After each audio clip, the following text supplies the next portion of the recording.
Hi everyone, this is Simple Dad here. In this video, I'll show you how to control your music on the Now bar when Always On display is on your Samsung S25 Ultra. So with the update of the new One UI 7.0, some users have now started complaining they're unable to control their music using the Now bar on your Samsung S25 Ultra. So I've got a solution on how to control the music on the Now bar. So here I'm playing a music from the media player.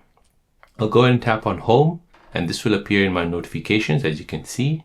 Now here, if I turn on the lock screen, as you can see, it has appeared here. However, if I go on to always on display, you'll see that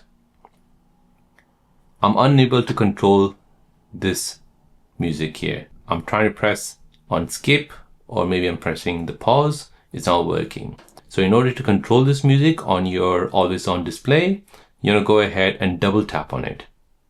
As you can see, once I double tap on it, it is working.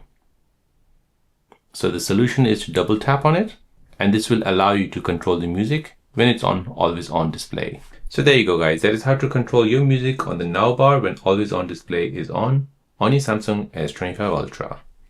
If you're new on the channel and you want to find out more about your iPhone, your Android phone, or any other social media apps, then don't forget to subscribe to this channel to become a part of the Simple Dad community. Hit the like button if you find this video useful.